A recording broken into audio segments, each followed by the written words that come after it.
ગીર સોમનાથ જિલ્લાના વેરાવળ શહેરમાં આજે બપોરે ધોળા દિવસે ફાયરિંગની એક સનસનાટીભરી ઘટના સામે આવી છે, જેમાં લોકોના ટોળે ઉમટી પડ્યા હતા। શું છે સમગ્ર મામલો, વિગતે વાત કરીએ આ અહેવાલમાં। નમસ્કાર, હું છું આસિફ કાદરી અને સ્વમાન સાથે આપનું સ્વાગત છે। વેરાવળ શહેરના સોમનાથ ટોકીજ નજીકના વિસ્તારમાં આઈડી ચૌહાણ હાઈસ્કૂલ પાસે બપોરના 1 વાગ્યે મૌલાના સહિત 4 લોકોએ તુર્ક સમાજના પ્રમુખ જાવેદ તાજવાની ઉર્ફે જાવેદ વાંદરી પર જીવલેણ હુમલો કર્યા હોવાના સમાચારો મળી રહ્યા છે।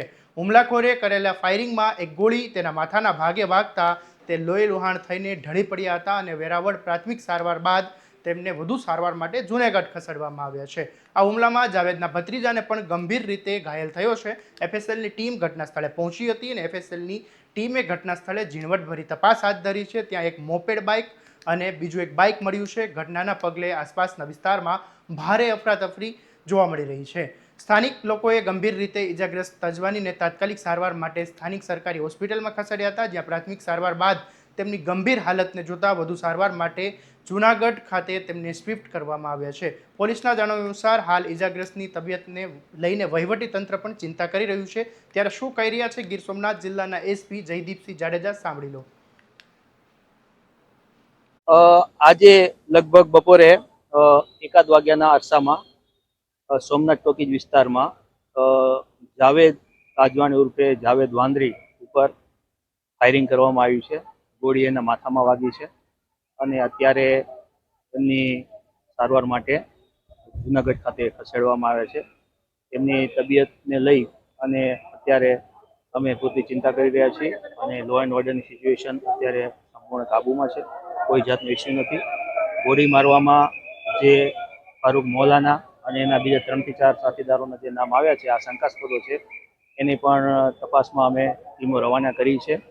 વહેલામાં વહેલી તકે અમે આ કેસ ઉકેલી લઈશું એવી આશા છે। ઘટનાનું કોઈ પ્રાથમિક કારણ સામે આવ્યું? બે વસ્તુ છે, ગેંગવોર જેવું તો કશું નથી, પરંતુ ચૂંટણી સંબંધે થોડોક બંને પક્ષ વચ્ચે થોડું માથાકૂટ હતી અને બીજા એમના પારિવારિક અને થોડાક સામાજિક ઇસ્યુ પણ અમારા ધ્યાને આવેલા છે। હાલ અમે એ દિશામાં વર્કઆઉટ કરી રહ્યા છીએ કે શું કારણ છે, કયા કારણસર થયું છે, અત્યારે ક્યાંથી લાવ્યા છે, બીજું પણ એક ઘટના કોઈ હોય આની સાથે સંકળાયેલી તો એ પણ અમે એનાલિસિસ કરી રહ્યા છીએ અને ટૂંક સમયમાં અમે સારી એવી કાર્યવાહી કરીશું। સર, આરોપીઓને પકડવા માટે પોલીસે કેટલી ટીમો કઈ રીતે કરી? હા, આપણે જાણીએ છીએ તેમ જે ફાયરિંગની ઘટનામાં લગભગ 1 થી વધુ આરોપીઓ છે। મિનિમમ અમને જે અત્યાર સુધીના નામ મળ્યા છે એમાં 4 થી 5 આરોપીઓએ આ સાથે મળીને કૃત્ય કરેલું છે। તો એ જે આરોપીઓ કરેલું છે એ પકડવા માટે આપણે એલસીબી, એસઓજી અને જુદી જુદી ટીમો બનાવી છે અને તમામ દિશાઓમાં એ અત્યારે પ્રયત્નશીલ છે કે આપણે જલ્દીમાં જલ્દી આરોપીઓને। અન્ય પણ 2 વ્યક્તિને ઈજાઓ છે? હા, એ પણ અમને અત્યારે જાણવા મળ્યું છે। એક અત્યારે મને અહીંયા હોસ્પિટલમાં જ મળ્યા, એમને પણ સેમ કમ્પ્લેન કરી છે। હવે આ ઘટના સાથે સંબંધિત છે આ ઘટના કે અલગ ઘટના છે, અમે હાલ તપાસ કરી રહ્યા છીએ। એસપી જયદીપસિંહ જાડેજાના જણાવ્યા અનુસાર આ ફાયરિંગની ઘટનામાં 1 થી વધુ આરોપીઓ સંડવાયેલા હોઈ શકે છે। પ્રાથમિક રીતે ફારૂક મૌલાના અને તેના અન્ય 3 થી 4 સાથીદારોના નામ શંકાસ્પદ તરીકે સામે આવ્યા છે। આરોપી વહેલામાં વહેલી તકે ઝડપી પાડવા માટે એસઓજી સહિતની જુદી જુદી ટીમો બનાવીને તેમને અલગ અલગ દિશામાં કામ સોંપી દેવામાં આવ્યું છે અને ચક્રો ગતિમાન કરવામાં આવ્યા છે। આ ઉપરાંત પોલીસ આસપાસના વિસ્તારમાં સીસીટીવી ફૂટેજ પણ ચકાસી રહી છે। બીજી તરફ હોસ્પિટલમાં અન્ય એક પક્ષ દ્વારા પણ સમાન પ્રકારની ફરિયાદ કરવામાં આવી છે, જેથી બંને ઘટનાઓ એકબીજા સાથે છે કે અલગ અલગ છે તે પણ પોલીસ ચકાસી રહી છે।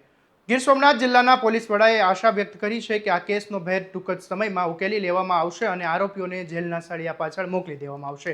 દરેક અપડેટ માટે તમારા સ્વમાનને ફોલો અને સબસ્ક્રાઇબ કરો અને આ વિડીયોને શેર કરવાનું ભૂલતા નહીં।